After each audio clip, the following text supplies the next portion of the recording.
Welcome to a new video. We are back on the bank, and yes, I am once again on the local little reservoir. There is no one here. I've got the whole lake to myself. Yeah, boy. Can't complain about that. So hopefully that means we've got a good chance of getting on some fish. Now, I wasn't expecting to get out today. It's a bit of an unexpected session, but the other half offered to go and pick our son up from school. Oh my God!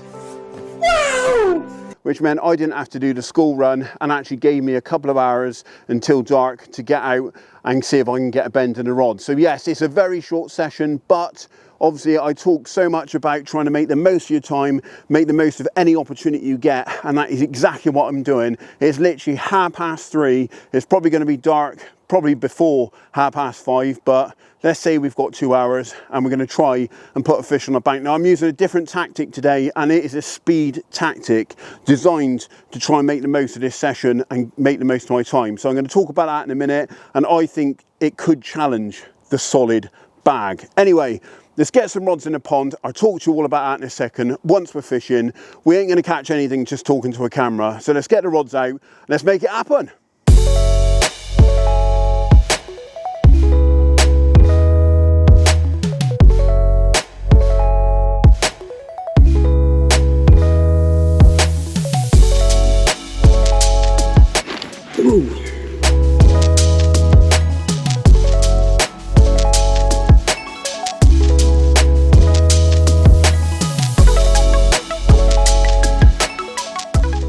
Rod one's out, come on. Right then, well, I've got one of the rods out. Obviously try to get that one out in the wet stuff as soon as, because we haven't got a lot of time, so at least I've got a rod fishing. But before I get this one out, I wanted to show you the tactic that I'm using on this very, very short session. Now, I absolutely love solid bags, especially at this time of year. I think they're a great one bite tactic, and to be honest, I love them through the rest of the year as well, but they definitely come into their own, I think, in the latter part of the winter as you're coming into the spring. Now, I'm not using a lot of bait at that time of year. I'm trying to just get a bite, and a solid bag is a little parcel of food packed full of attraction that a fish can sort of drop down on, and generally speaking, I think if they commit to it, you're going to get a bite. Now, they can be a little bit of faff because you've got to have them tied up if you get multiple bites, or if you get any problems with bream, which happened to me on my last session, which is why I thought of doing this. You have to keep tying up bags, obviously keep prepping them to stay on top of obviously what you're doing. And if you miscast, or if you want to move a rod because you've seen a fish show, you've got to tie up another bag again. And so you've constantly tying up bags, and it is a lot of effort in a way. It's a lot of effort that goes into it. And I thought, what can I do to make it a bit easier and a bit more simple? And that is this bad boy. So this is a method feeder, or in particular a flatbed feeder, which has come from the Match Scene, but this is a 56 gram one from ESP, and they actually use these for carp fishing, and also for other sort of specimen fish like your bream and your tench and that sort of stuff. And that's where I've used these a lot, is fishing for those kind of species. When they're fishing for bigger sort of bream and tench, these are absolutely fantastic. But they can also be used in carp fishing, and I think at this time of year when the water temperature is cold, the solid bags take a little bit of time to break down, and if you haven't got a lot of time and you're trying to speed fish and recast regularly, cast at showing the fish, this is a really quick way of doing it. And the advantage to these is that the water attacks them straight away, so they're pumping out attraction as soon as they hit the deck. Whereas with a solid bag, it takes a bit of time for it to break down, then it starts releasing its attraction. So although there's good and bad things to both, I do think this has got a bit of a, it's definitely got a place in the fishing, you know, carp fishing market for like your bigger fish. And I think it is something that just gets ignored because people just don't think it's very cool. You know, a solid bag is, in a way, a cool way of fishing, and so it kind of gains a lot of popularity, whereas this is seen as a match tactic and not welcome in the carp specimen sort of big fish scene. Now the mix I'm using is very similar to my solid bag mix. I, in my solid bag mix, use a lot of micro pellets, so I use the DNA micro crayfish mix, and then I mix a little bit of a ground bait. I tend to use the crayfish ground bait, which is like a dark black, very potent ground bait. Now the difference when I'm using a method feeder is I use more of the ground bait and less of the pellet. That way I get a better consistency that sticks to the feeder nicely, and you get a nice little mound of bait obviously on the feeder with your hook bait just sat on the top ready to go. So anyway, I'm going to get this one mixed, I'm going to get this one all made up, send it out there, and hopefully one of the rods will be going off before we have to go, because I've got about an hour and a half to catch a fish, so not a long to make it happen. So yeah, let's get it out there and let's see if we can have one. So to start with, all you want to do is just put your hook bait in the bottom. That just sits in the bottom nicely. I'm using literally the same rig that I would be using in my actual solid bag. So I just sit that in the bottom of the mound. Now you need this because this obviously, the mould, sorry. This helps mould the bait around the actual feeder itself. And you pour in your ground bait, and what I do is make sure I don't get any too sort of big items in there. There's a little 8mm boiler that's got in there, and I obviously don't want that because that's going to make it a lot harder to compact down onto the actual feeder. And once you've got it flush, you just sit the feeder on the top and then you press it down, and obviously you want to pack it in there nicely because it obviously needs to be very compact to obviously combat hitting the surface of the water and sticking. So yeah, I just push it down really, really tight to stick it down, give it a little bit of a tap, and there we go. We've got a lovely little presentation there. And because the bottom of this is weighted, the weight is on the bottom, this will literally just drop down flat like that, and your hook bait is just sat on the top ready to get picked up by a carp. So yeah, really, really nice tactic, lovely little presentation, and definitely something that I think people should probably use more when targeting bigger carp. It's a really, really quick and easy way of getting your bait straight back out there. So anyway, let's get it out there and see if it can do the job. Lovely little mound of bait there on the little feeder, nice and quick. I can recast without worrying about having to get any solid bags tied up again. And on these kind of venues, it is a really, really nice tactic. Now, I'm going to send this one quite far over towards that far bank.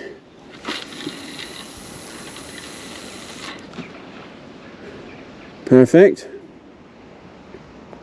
So I'm basically fishing one long and one short at the moment, just to cover my options. There's a bit of a side wind at the moment coming from right to left, so I'm going to need to sink that line to make sure I've got a nice contact so we get some decent bite indication. Right, then we just want to tighten it down to it. On goes the bobbin. Switch the alarm on. Game on. Both rods are fishing. Hopefully we can have one.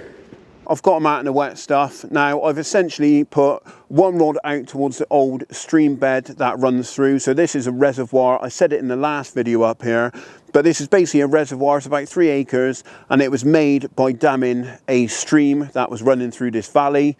That stream still runs through here, but it comes in via the top end of this lake and then goes out at the dam, which is just down there. And that means there's basically a little bit of a depression where that stream used to run through, which is basically at the bottom of this valley. And it seems to be not an area the fish like to be. It's always seemed to produce the goods at this time of year. Seems to be a good holding zone in the winter. Maybe it's a more consistent temperature. I don't know, but they definitely seem to like it. And I've put one rod across to that, and then I've actually put one rod even further towards the far side. And the reason for that is I actually caught a fish from over that way, or I saw a fish show over that way the last time I was here, and I thought it might be a good zone to try and target, as it's the last place I've seen them. So I've not seen anything actually show today, so location wise I didn't have a lot to go on. So again, it is just going off of previous sessions, previous knowledge over the years that I fished this place, and you know, I've got a lot of confidence in that. If it doesn't happen, it doesn't happen. But to be honest, there's a load of rain gone in here recently this last week, so it's not probably ideal, and the conditions aren't brilliant today. It's high pressure. Although at least the temperature is quite nice. It is 10 degrees at the moment, but as that light starts to go, which it will do soon, it's definitely going to plummet. And I think within an hour or two into dark, it's going to drop all the way down to I think 2 or 3 degrees. So yeah, definitely going to be a big temperature crash there. So anyway, hopefully it happens and we can get one. Like I said, we're testing a new testing a different tactic today. A few of you have asked me to sort of do this over the years, try out this flatbed feeder tactic, use the method feeder, that sort of thing. And I was hoping to do it, but on a sort of bigger scale, on a longer session. But I thought it does suit this style of fishing, you know, short session fishing, getting quick bites, being able to recast nice and easy. And yeah, oh, I've just seen a fish show over there. So you know what, I'm going to bring that right rod in, rebait it and send it over there. There's absolute perfect timing. And that just shows what I mean about quick recasting, quick baiting, is I can bring that in now, put a new fresh load of ground bait on there, send it over to that fish and see if it happens. So let's get that done and stop talking about it. Right, let's redo this rod then. I've just seen that fish show out slightly more to the right, closer to the far bank. So I'm going to bring this one in, put a fresh load of ground bait on him and send him over there. Hook bait goes in, put in the ground bait on top, on goes the feeder, compact it down, and then what I do is I just tap it on the back to get it come out. Oh, it's stuck in there. Obviously I've got the consistency of the mix a bit off there, that's not ideal. There we go. Must not have crushed it down hard enough. Right, so I've seen that fish show over towards this other side, so I'm going to literally just whiz this one over there, as there might be a few fish over that way. Ah, perfect. And obviously that is literally just going to hit the bottom, burst with attraction, and hopefully one of those fish is going to come straight onto that and we're going to get a bite. Right, bobbing on. Right, that's back in action. Oh, hello, the left hand rod's going. Happy days. I just thought that was me that bumped that in. Oh yes, we're in. It feels like it might be a bream, if I'm quite honest with you, which is obviously the downside of fishing like this, but you get the same when you're fishing solid bags. And you know what, it's actually even more frustrating when you're solid bag fishing, because obviously you go through all the time and effort to tie a solid bag up and then a little bream pops up. Yeah, it's a bream. It can be quite frustrating, but oh well, it's a bite. You know what, I didn't think I was going to be out today, so the fact that I'm actually out doing a bit of fishing, I don't actually mind that I've caught a bream, if I'm honest, so it's quite nice just to be out and getting a bite. Absolutely nailed. Well, there we go. The flatbed feeder's got me a bite, not the intended species, but I could be at home, so can't complain. And you know what?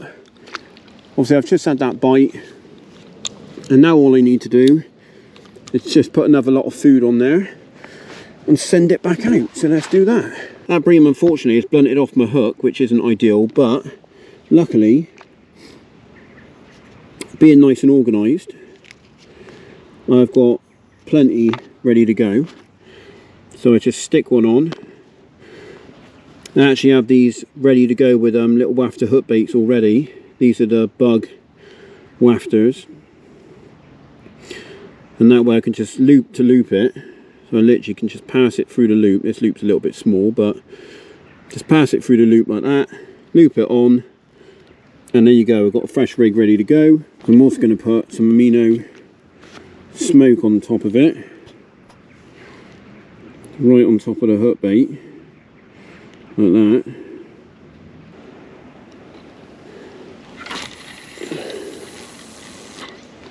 Let's stand on the end of here, fire some baits over towards that other side a bit,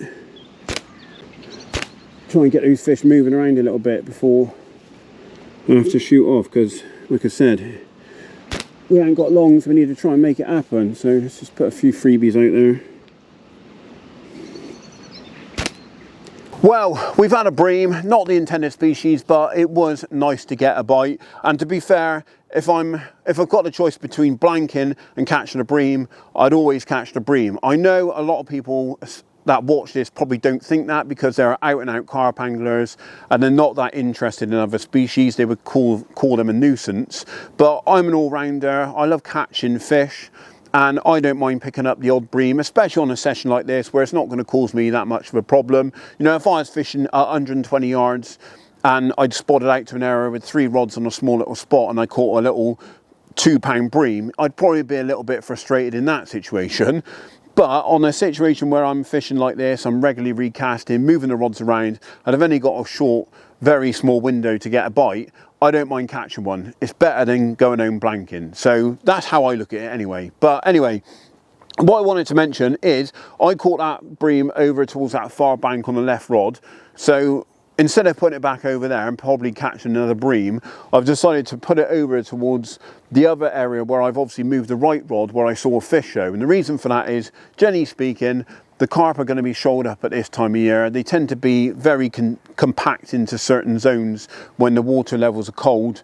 And the chances are, where there's one showing, there's likely to be others with it. And if I've got 2 rods in the zone, I've got double the chances of getting a bite. So I'm basically putting more eggs in my favour. What? Whatever the saying is. So yeah. That is why I've done that. Hopefully that produces the business. One thing I did also want to mention is a really good tactic. Don't hear people talk about it much, but something that is really good way of locating the fish. So if you don't see anything show, one thing that's really good to do, fish long.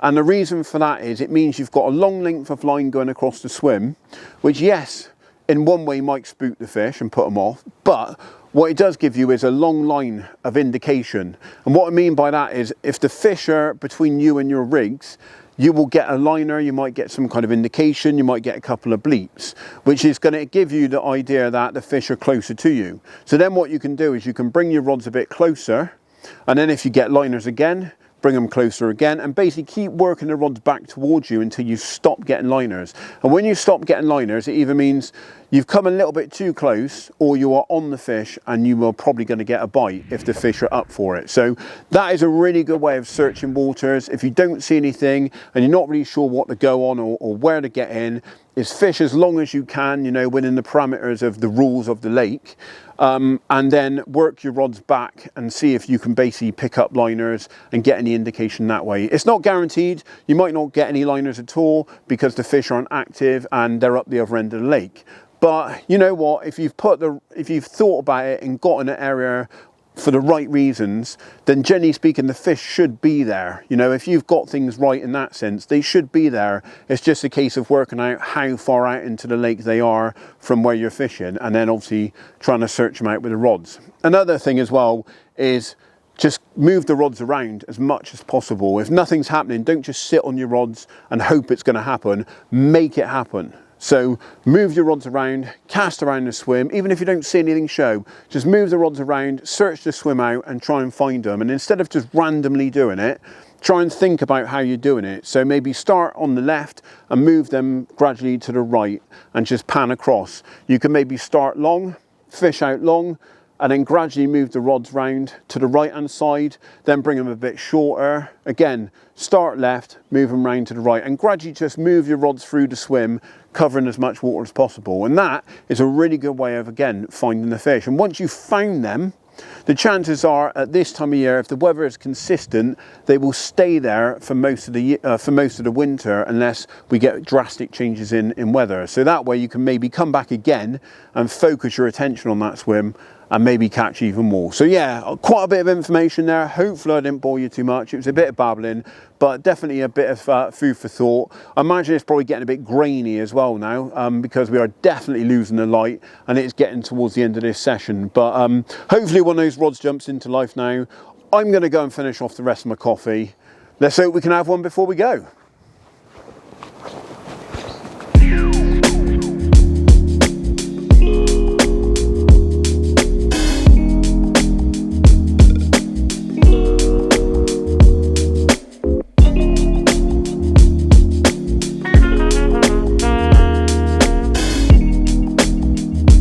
Well, I've had to crack out the camera light then. The light levels are going. There's still a bit of light in the sky, but it's rapidly going now. And yes, unfortunately, we've not had one. I've seen 3 or 4 fish show out where the rods are at the moment, and it's just not going off. I can't believe it. But I've had a little thought, and I think what it is the fish are probably up in the layers, sort of up off the deck.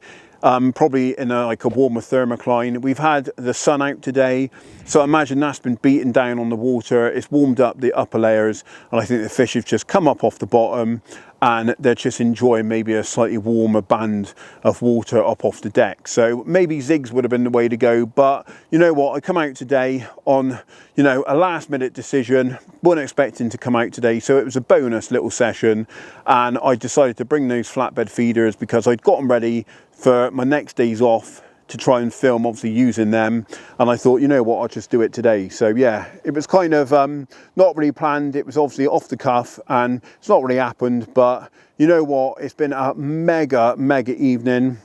The weather's been absolutely lovely. It's been quite comfortable conditions, no wind, no rain. We've had the sun out. It's been really pleasant, and I've had an incredible sunset. The horizon has been glowing red, and I've basically just been stood finishing off my coffee, watching the skyline, watching it slowly fade away, and it's been absolutely lovely, to be fair. And that's one of the things I love about fishing, is it just gets you outdoors, it gets you in the fresh air in the lungs. Is so good for us.